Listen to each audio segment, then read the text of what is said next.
میں چند ثانیے سانس لینے کو رکا اور پھر بولا، اور پھر اب تو یوں بھی میرا پیچھے ہٹنا ممکن نہیں رہا، اس لیے کہہ رہا ہوں کہ بار بار اس موضوع کو چھیڑا نہ جائے اور مصائب کا ہمت اور حوصلے سے مقابلہ کیا جائے۔ 4 رات کے بعد ایک اچھی اور خوشگوار سحر ضرور طلوع ہوتی ہے۔ تم دونوں کو اللہ سے میری کامیابی کی دعائیں کرنا چاہیے۔ مجھے یقین ہے کہ تمہارے دلوں میں سکون رہے گا، پریشانی اور خوف کے بادل چھٹتے رہیں گے۔ میں نے آخر میں پیار بھری رسانیت کے ساتھ فوزیہ اور راحیلہ سے کہا تو ان دونوں نے خاموشی اختیار کر لی۔ سدرا بولی، تم لوگوں کے کراچی سے روانہ ہونے کے بعد میرے دل میں بھی یہی خیال آیا تھا کہ مجھے بھی کراچی ہمیشہ کے لیے چھوڑ کر یہاں آباد ہو جانا چاہیے، لیکن اب شاید یہ بھی ممکن نہیں رہا۔ حالات ایک دم ہی اس قدر بگڑ چکے ہیں جن کا تمہیں بھی اندازہ ہوگا کہ اب ان سے مفر کی کوئی راہ نہیں بچی، ماں سوائے اس کے کہ ہمیں ہمت سے ان کا مقابلہ کرنا چاہیے۔ تھوڑی دیر تک خاموشی رہی۔ ماحول کے تقدر اور بوجھل پن کو کم کرنے کے لیے ہم ادھر ادھر کی باتیں کرتے رہے۔ اس کے بعد سدرا اور میں نے کل شام ہی کراچی لوٹ جانے کا پروگرام بنا لیا۔ اس شام فوزیہ اور راحیلہ آرام کرنے لگی۔ سدرا محمود کے ساتھ کہیں نکلی ہوئی تھی۔ یہ جون کی ایک گرم اور عجیب ٹھہراؤ بن کا احساس دلاتی شام تھی۔ میں گھر سے باہر نکلا۔ یہ گھر کچھ زیادہ پوش علاقے میں تو نہیں تھا، البتہ صدر بازار کے قریب واقع ہونے کے سبب پر رونق علاقہ ضرور تھا۔ چوڑی گلیاں، چھوٹے بڑے ریسٹورنٹ، مصروف چوراہے، مکانات سبھی بنے ہوئے تھے۔ بقول سدرا کے ان کے والد کا تعلق سیالکوٹ ہی سے تھا۔ ان کے 2 بڑے بھائی بھی ادھر ہی رہتے تھے۔ ایک بھائی کی کوئی اولاد نہیں تھی، وہ لاہور شفٹ ہو گئے تھے۔ دوسرے کا ایک بیٹا اور بیٹی تھی، ان کی شادیاں ہو چکی تھی۔ بیٹی لاہور ہی میں بیاہی گئی تھی اور بیٹا نوکری کے سلسلے میں فیصلہ آباد جا کر آباد ہوا تھا اور وہیں اس نے شادی کر لی تھی۔ اب سدرا کے دونوں تایا انتقال کر چکے تھے۔ ان کا آبائی مکان تھا اور سدرا کے والد نے ماں باپ کی نشانی کے طور پر اس سے فروخت نہیں ہونے دیا تھا اور اپنے دونوں بھائیوں کو حصہ دے کر پورا مکان اپنے نام کروا لیا تھا۔ سیالکوٹ سے مقبوضہ جموں کشمیر صرف 48 کلومیٹر ہونے کے سبب کشمیر کے برف زار پہاڑوں سے ٹکرا کر آنے والی ہوائیں جب یہاں مست خرام ہوتی ہیں تو سیالکوٹ کا موسم ایک دم بدل جاتا ہے۔ یہاں بارشیں بھی بہت ہوتی ہیں۔ اس شہر کو ایک جانب سے نالا ڈیک اور دوسری جانب سے دریائے چناب نے گھیر رکھا ہے۔ ہیڈ مرالہ یہاں کا معروف سیاحتی اور تفریحی مقام ہے۔ لوگ اکثر سیر اور پکنک کے لیے اور بالخصوص مچھلی کھانے کے شوقین وہاں ضرور جاتے ہیں۔ سدرا نے ہم سے ابھی دوپہر میں وہاں کی سیر پر جانے کے لیے کہا بھی تھا، مگر حالات کچھ ایسے تھے کہ تفریح کا موڈ بالکل بھی نہیں ہو پا رہا تھا۔ میں باہر نکلا تو ٹھہری ٹھہری گرم شام کے تھپیڑے میرے چہرے سے ٹکرانے لگے۔ میں مکان ہی کے قریب کھڑا ادھر ادھر دیکھتا رہا۔ ایک اندازے کے مطابق یہ مکان 4-5 مرلے سے کم کا نہیں تھا۔ دیگر چھوٹے بڑے مکان بھی تھے، ان کی تو کوئی ترتیب یا ایک قطار نہیں تھی، تاہم ان کی بناوٹ اور مکانیت بے ڈھنگی نہیں لگتی تھی۔ ہمارا گھر فرنٹ اسٹیٹ کا گھر کہلاتا تھا۔ یہ بات مجھے ادھیڑ عمر ملازم رحیم نے بتائی تھی۔ میں یوں ہی چہل قدمی کے انداز میں تھوڑا اور آگے بڑھا تو ہمارے مکان کے بالکل پچھواڑے ایک اور مکان نظر آیا۔ یہ مجھے بمشکل 2 مرلے ہی کا لگا۔ پرانی وضع کا اور کچھ بوسیدہ سا مغلیہ طرز کا لگتا تھا، جیسے کوئی تاریخی عمارت ہو۔ بادی نظر میں اس کی پرانی دیواروں کو دیکھ کر لگتا تھا جیسے یہاں کوئی رہتا ہی نہیں۔ اچانک میں چونک پڑا۔ میں نے مین بازار کی طرف سے آنے والی 2 برقع پوش خواتین کو آتے دیکھا۔ گلی نما حصہ ہونے کے سبب یہاں کم ہی لوگوں کی آوک جاوک نظر آتی تھی۔ میں دوسری طرف دیکھنے لگا، بلکہ واپس گھر کی جانب پلٹنے ہی والا تھا کہ میں نے آخری سرسری نظر ان پر ڈالی تو چونک سا گیا۔ یہ دونوں خواتین اسی بوسیدہ سے گھر کے سامنے رک گئیں۔ پتہ نہیں کیوں ایکا ایکی میں پرانے مکان اور ان دونوں برقع پوش خواتین میں دلچسپی لینے پر مجبور ہو گیا تھا۔ وجہ اس کی یہی تھی کہ اس چھوٹے سے بوسیدہ اور پرانی وضع کے مکان میں کیا واقعی کوئی رہتا بھی ہوگا، اور اب یہ حقیقت میری آنکھوں کے سامنے تھی۔ دونوں خواتین میں ایک ذرا بڑی عمر کی تھی اور دوسری نوجوان تھی۔ بڑی والی نے برقع ٹائپ فل ٹاپ چادر اوڑھ رکھی تھی، جبکہ نوجوان لڑکی نے عبایا پہن رکھا تھا۔ قد قامت ہی سے میں ان کی عمروں کا بھی کچھ اندازہ لگا پایا تھا۔ ایک بات جو خاص طور پر صرف میں ہی ایک لڑاکا کی حیثیت سے محسوس کر سکتا تھا وہ یہ تھی کہ بڑی عمر کی خاتون کی چال تو عام سی تھی، لیکن نوجوان عباپوش لڑکی کی چال میں مجھے مخصوص انداز کی چابکدستی محسوس ہوئی تھی۔ اس میں ایک پھرتیلا پن تھا، ایک تربیت یافتہ لڑاکے کی نظر اسے چوکنا پن کا نام دے سکتی تھی جو میں اسے دے چکا تھا۔ بڑی عمر والی نے چابی نکال کر دروازے پر لگے تالے میں گھمائی اور پھر دونوں اندر داخل ہو گئیں۔ مکان ایک ہی منزلہ تھا۔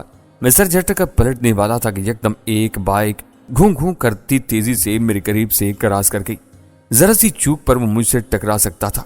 بائک پرانی سی تھی اور اس پر ٹائٹ جینز اور ٹی شرٹ پہنے ایک نوجوان لڑکا بیٹھا نظر آیا۔ میں زور سے بھدکا تھا لیکن اس نوجوان کو کوئی پرواہ نہیں تھی۔ مجھے اس کی حرکت پر تیش سا آ گیا۔ میں رک کر اس کی جانب دیکھنے لگا اور چاہتا تھا کہ دوڑ کر اس نامعلوم کا پیچھا کر کے اسے جا لوں، کیونکہ آگے بھی تنگ سی گلیاں تھیں اور وہ کہیں نہ کہیں بائک آہستہ ضرور کرتا۔ اس سے پہلے کہ میں اسے غصیلے انداز میں پکارتا، میں چونک پڑا۔ وہ لڑکا بائک لیے سیدھا اسی مذکورہ مکان کے دروازے پر جا کھڑا ہوا، پھر اس نے 2 بار ہارن دیا۔ مجھے اس کے ہارن دینے کا انداز کچھ خاص قسم کا لگا تھا۔ وہ تقریباً میری ہی عمر کا اور گورا چٹا تھا۔ اس نے بہت ٹائٹ جینز اور چست سی ٹی شرٹ پہن رکھی تھی۔ پیروں میں مخصوص سول کے جوتے تھے۔ بیلٹ کا بکل کافی چوڑا تھا اور اس پر کراٹے کے انداز میں بروسلی کی تصویر کندہ تھی۔ ایسی ہی تصویر اس کی شرٹ کے آگے اور پشت پر بھی بنی ہوئی تھی۔ وہ قد میں البتہ مجھ سے دبتا ہوا تھا۔ وہ خاصا کثرتی بدن کا مالک تھا اور اس کے مسلز بھی نظر آ رہے تھے۔ اب میں تجسس میں پڑ گیا تھا۔ ذرا ہی دیر بعد دروازہ کھلا، اندر سے کسی نے جھانکا، پھر مخروطی انگلیاں نمودار ہو کر اس طرح متحرک ہوئیں کہ جیسے اس بائک والے نوجوان کو مخصوص اشارہ کر رہی ہوں۔ لڑکے نے اسبات میں سر ہلا دیا۔ ذرا ہی دیر بعد وہی اباپوش نوجوان لڑکی برآمد ہوئی اور بائک والے لڑکے کے پیچھے جا بیٹھی۔ بائک اسٹارٹ ہوئی اور وہ دوبارہ میری جانب آنے لگی۔ اس بار وہ ذرا انسانیت سے چلا رہا تھا۔ میری قریب گلی کا موڑ تھا۔ وہ آہستہ ہوا اور تب ہی میرے کانوں سے اس لڑکے کی پرشوق آواز ٹکرائی۔ وہ لڑکی سے کہہ رہا تھا، ارے بابا، آخر کو تم کراچی کی ایک بڑے ڈان کی بیٹی ہو، تم سے نہیں ڈروں گا تو اور کس سے ڈروں گا؟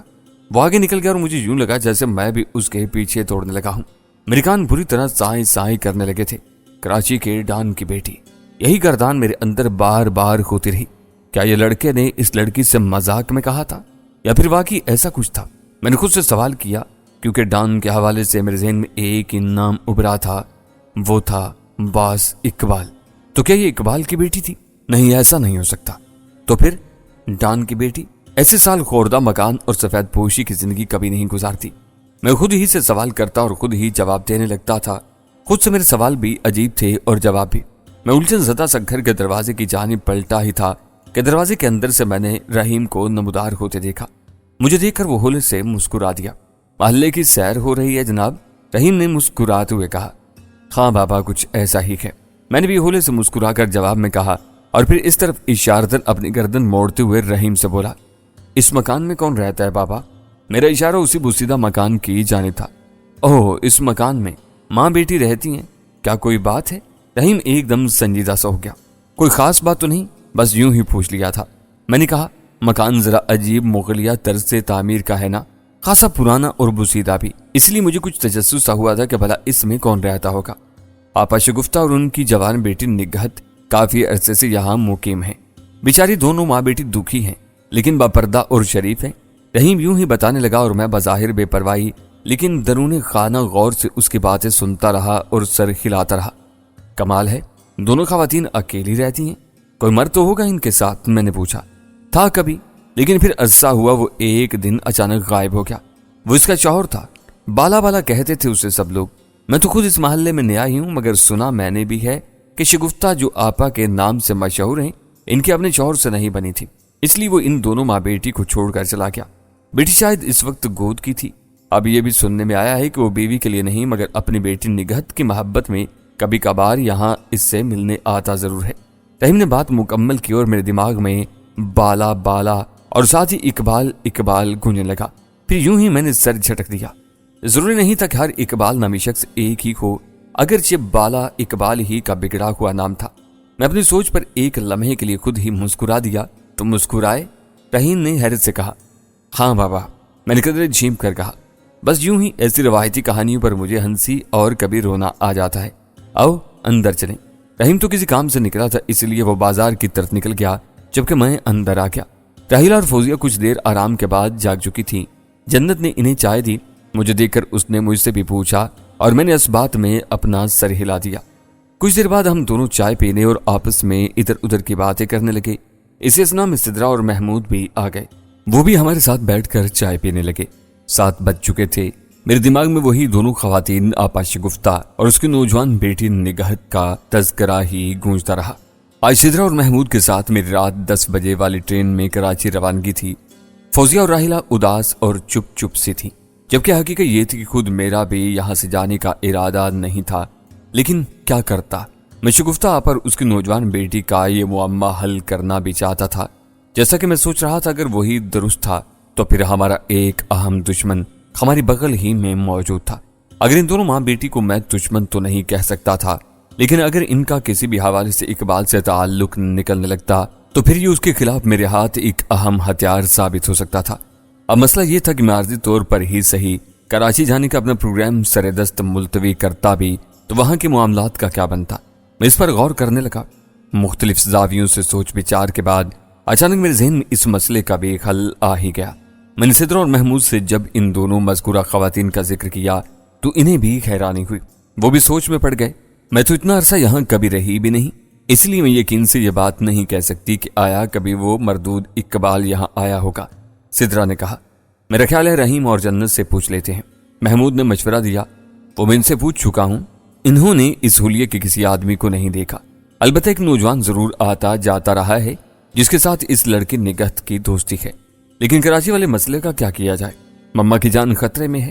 سدرا نے پریشانی سے کہا تو میں بولا، میرا خیال ہے آپ اور محمود صاحب کراچی چلے جائیں، آپ کی موجودگی وہاں ضروری ہے۔ اب جب کہ آپ کی مما کو بھی اپنے سوتیلے بھائی کی اصلیت کا علم ہو ہی چکا ہے تو اور زیادہ محتاط رہتے ہوئے سجاد بیگ پر کچھ بھی ظاہر کیے بغیر اسے مزید کوئی اور گل کھلانے کا موقع نہ دیا جائے۔ وہ بہرحال آپ کے گھر کا مالک نہیں ہے اور نہ ہی کسی قسم کی زبردستی کر سکتا ہے، تاہم اس کے ڈھکے چھپے شر اور کسی قسم کی بدماشی سے بچنے کے لیے مجھے ایک شخص پھوٹا خان سے بات کرنا ہوگی، وہ میری غیر موجودگی میں ضرور آپ کی مدد کرتا رہے گا۔ پھوٹا خان؟ سدرا زیر لب بڑبڑائے، کہیں یہ وہی شخص تو نہیں جس نے میری ضمانت کروائی تھی؟ میں درمیان میں اس کی بات کاٹ کر خولے سے کہا، یہ اس شخص کا مجھ پر ایک بڑا احسان تھا جس نے مجھے اس راشی اور ظالم پولیس انسپکٹر تیمور سے بچا لیا تھا، ورنہ وہ خبیث تو مجھے تھانے ہی میں ماورائے قانون ہلاک کرنے کا ارادہ کر چکا تھا۔ اس کا کوئی رابطہ نمبر؟ سدرا نے سوالیہ نگاہوں سے میری طرف دیکھا۔ ہے میرے پاس، تو پھر اس سے بات کر لو، وہ جلدی سے بولی۔ لیکن آخر یہ پھوٹا خان ہے کون؟ دفتن راحیلہ درمیان ہی میں بول پڑی۔ ہم اس کی طرف دیکھنے لگے۔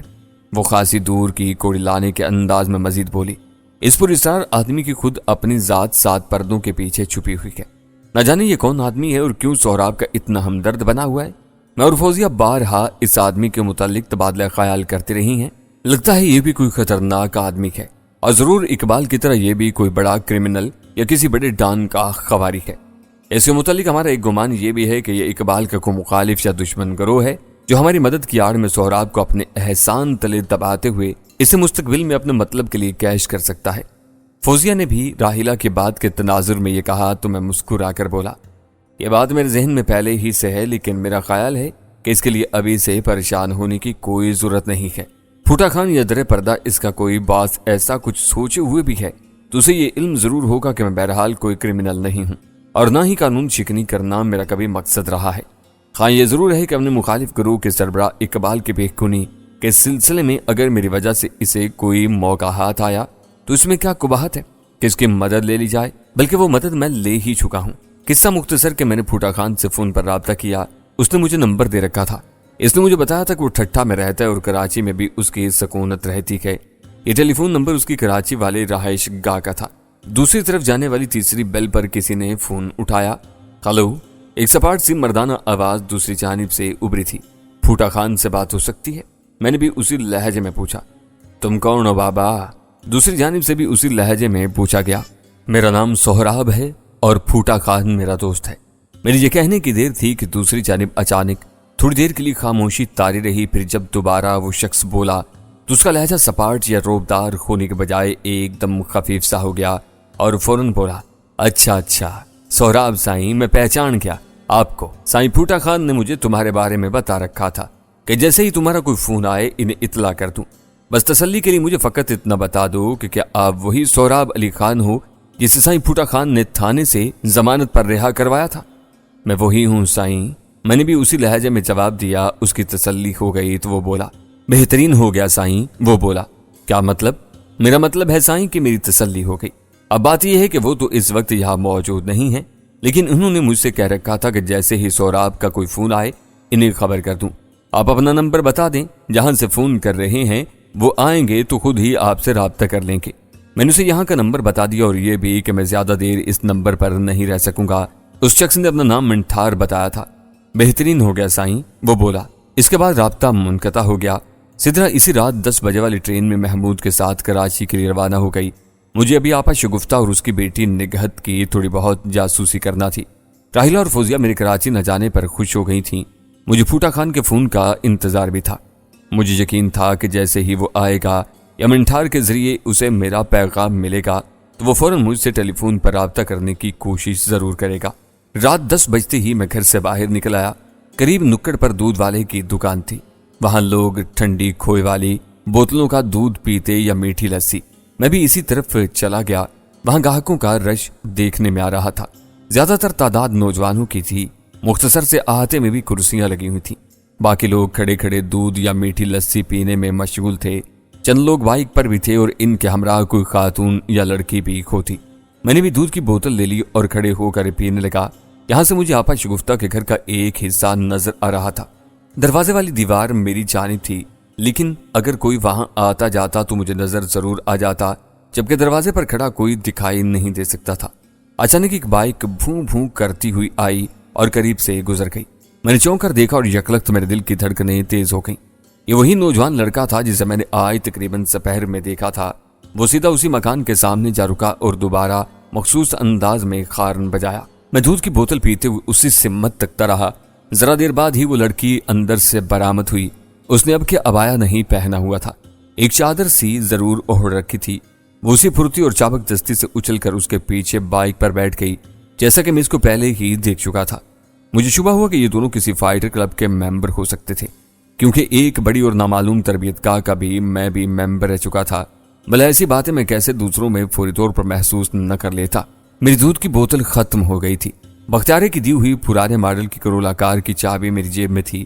میرا ارادہ ان کے تعاقب میں جانے کا تھا۔ ابھی میں دوڑ کر گھر کے سامنے کھڑی کار میں سوار ہونے کا ارادہ کر ہی رہا تھا کہ انہیں ادھر ہی آتے دیکھ کر پرسکون ہو گیا۔ میں سمجھ گیا کہ یہ دونوں یہاں لسی یا دودھ پینے کا ارادہ کیے ہوئے تھے۔ میں نے فوراً ان کی جانب سے نظریں ہٹا کر ایک عدد میٹھی لسی کے گلاس کا بھی آرڈر دے دیا۔ وہ دونوں آپس میں باتیں کرتے ہوئے میرے قریب آ کر رک گئے۔ لڑکے نے ایک دو بار بلا وجہ شوخی میں بائک کے ایکسیلیٹر کو زور سے بھوں بھوں کیا اور سوئچ آف کر دیا۔ دونوں بائک سے اتر گئے۔ میں نے بظاہر سرسری نظر ان پر ڈالی اور دودھ والے سے لسی کا گلاس لے لیا۔ لڑکے نے بائک کو سائیڈ اسٹینڈ پر کھڑا کیا اور لڑکی اس پر ٹک کر بیٹھ گئی۔ لڑکے نے دودھ والے کو ہانک لگائی۔ چودھری صاحب، 2 گلاس میٹھی لسی ابھی حاضر کرتا ہوں جی۔ اونچے تخت پر بڑا سا چوبی پٹڑا رکھے ایک پہلوان نما لنگی پہنے شخص نے کہا۔